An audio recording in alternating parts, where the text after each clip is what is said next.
Kaya sa kanya nagpahinga ako ngayon eh.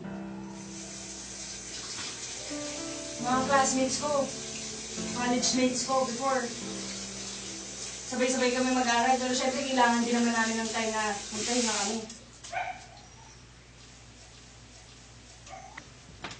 Alam mo, ikaw yung lalaki, dapat ikaw yung nagtatrabaho. Sasabihan mo ako ng tamad. Ano ba? Mahinig ka lang sa akin. Ano ba tinitingnan mo dyan?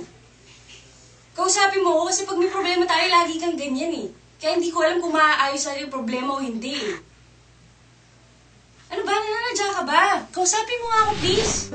Siya si Heart. Ang nagpapatibok ng heart ko. Girlfriend ko siya since high school pa lang kami. Sa tagal namin, feeling ko parang mag-asawa na nga kami. Imagine, almost 9 years na kami magkasama. Kulang na lang kasal. Teka, ako nga pala si 11. Yun ang pinangalan sa akin ng parents ko kasi 11 PM daw ako pinanganak. Feeling ko sobrang compatible kami. Pangalan pa lang, Heart. 11. Pag pinagsama, Heaven. Match made from heaven. Normal lang naman sa isang relationship ang mag-away, di ba? Thankful ako kasi lahat ng problema nalalagpasan namin. High school, college, hanggang graduate. Nursing nga pala natapos ko pero pinili ko mag-apply sa isang kumpanya dahil mas malaki sweldo eh. Buti na lang natanggap ako. Pero hindi lang para sa akin to. Para sa future din namin ni Heart. Mahal na mahal kita. Ano? Mahal na mahal kita. Ang weird mo naman. Kanina, nag-aaway lang tayo, pinagtatrabaho mo ko, tapos yan, ganyan sasabihin mo. Ano kaya magiging tsura ng kasal ko? Natin? Gusto ko yung aisle. Punong-puno ng pink and red rose petals. Tapos gusto ko maliwanag. Tapos gusto ko yung gown ko, magmumukha akong princess. Tapos syempre gusto ko, piping rin tayo sa simbahan na to. Ang dami mo namang gusto. Syempre, wedding yun eh. Ako, seryoso. Gusto ko lang ikaw yung makasama ko sa altar na yan. Seryoso. Parang wala na ako nakikitang ibang tao na makakasama habang buhay ko. Halos kalahati ng buhay ko, kasama na kita. Para sa akin, ikaw na yung the one ko. Ano to, teleserye? Hindi, Direct cut nga seryoso. dyan. Seryoso.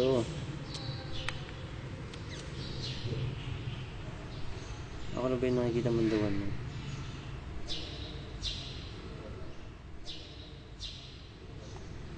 Ito lang masasabi ko nga. Ngayon lang ako nagmahal ng ganito.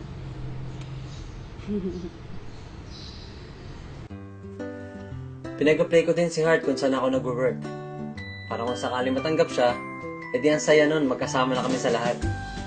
Alam ko naman na matatanggap siya dahil magaling ata ang girlfriend ko. Believe na believe ako dyan kay Heart. I got the job! Yes! Yes! Sabi ko na nga ba eh, sino believe sa'yo? Wait, pero may rule sa office na bawal daw yung couple sa work. Okay lang yun kasi hindi naman yun big deal sa atin. Kasi after naman nun, pwede naman tayo mag-dinner somewhere. Dinner tayo, tapos natin naman naman lagi sa house. Sabi nun, si Ma'am Levy? Oo. Bakit naman si Brian tsaka si Linda pwede? Eh, bakit change na nila yung, yung rule? Okay lang yan, huwag ka nang masad. Tinita lang kita somewhere. Game? Yes. Sige. Fridays Yup. Yes.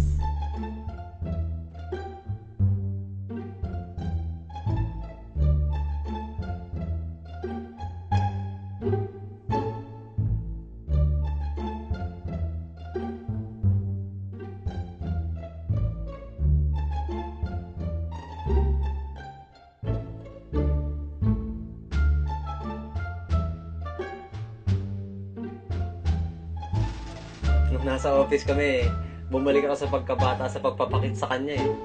Para kasing may thrill, bawal ang couple, tapos ang sarap niya paasarin. Pagkatapos nun, lumipas sa mga araw, ang bilis niya ma-promote. Naunahan niya pa nga ako sa promotion eh.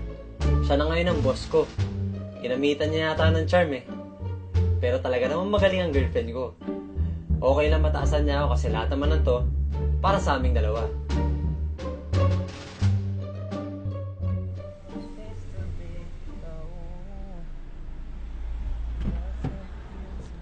Ano naman yung pinagagawa mo sa taas? O bakit? Alam mo naman may rule na hindi pwede yung couple sa office, di ba? Easy ka lang, Nag-iisip easy ka ka ba? lang, easy ka lang. Anong easy? Easy eh kung ma-fire na tayo pareho. Hindi ka nag-iisip eh, no?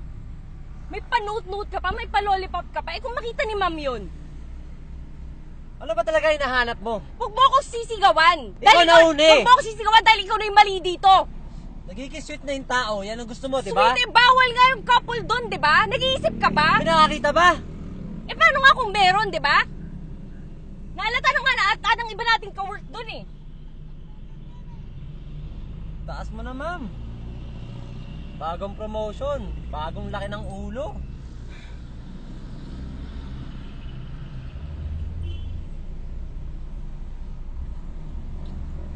Ganito na lang.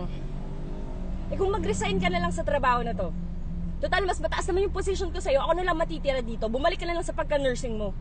Ako nagpasok sa'yo, tapos magre-resign. Hindi, parang mas okay pa yun na, total nursing naman yung natapos mo, dun ka na lang, di ba? Kaysa mapahamak pa tayo sa pinagagawa mo dyan. Tulungan tayo, di ba? Tulungan nga yun nga, tinutulungan na kita eh. Bago pa tayo mahuli. Bumalik ka na lang sa nursing. Makakatulong ka pa sa ibang tao, imbes na nakaka-stress ka.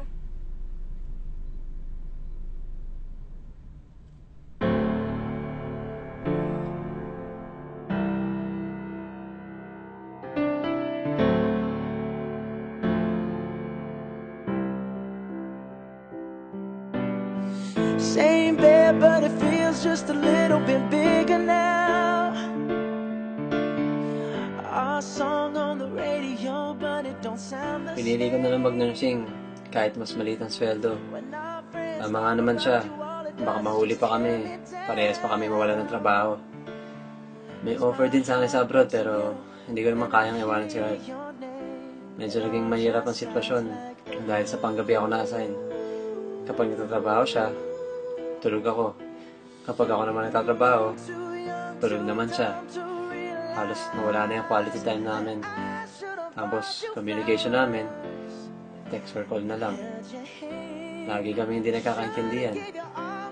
Pagod, stress sa trabaho. Pero okay lang. Alam ko naman na para sa future din namin to eh. Minsan, kailangan lang talaga mag-sacrifice. she's dancing with another man.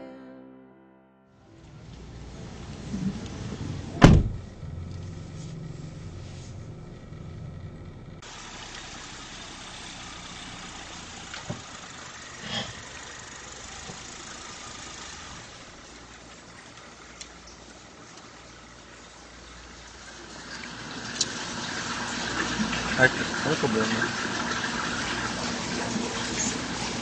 Sabihin mo sa akin kung ano problema para pakasakaling maayos natin. Open heart, open mind. Usap tayo. Art.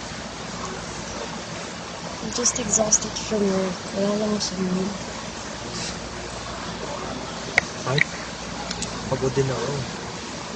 Pero yung konting time na magkita tayo hatid sundo.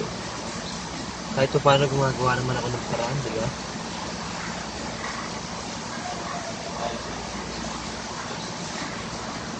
Hindi ka pa ba nagsasawa? Andiyan ka, dito ako, kasama tayo, pero di naman natin maramdaman yung isa't isa eh. Pero ngayon lang to, kaya natin to. Hindi, ayoko dumating kasi sa point na yung magsawa, awa na lang. Art, di mo alam sinasabi mo?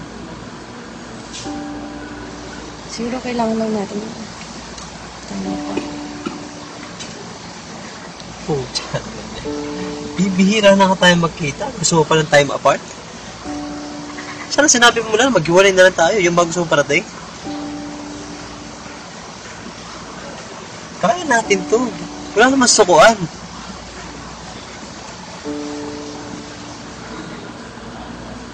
I don't even have your work. I just need space. Art! Art!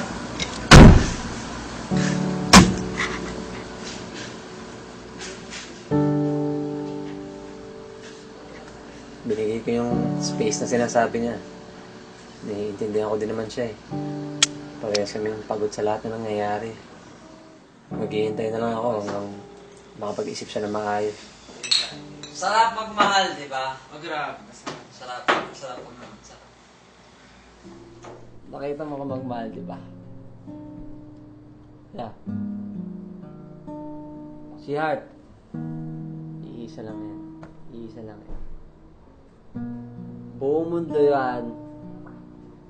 The one. Alam mo yan, Jamski. Heart, come yan. Pero masakit din eh. Ba't ba kasi hindi mo dinala sa West? Ayan tuloy. Naghiwalay kayo. Doon, di Kuya. ka gagastos. Kuya, bakit sa West pa?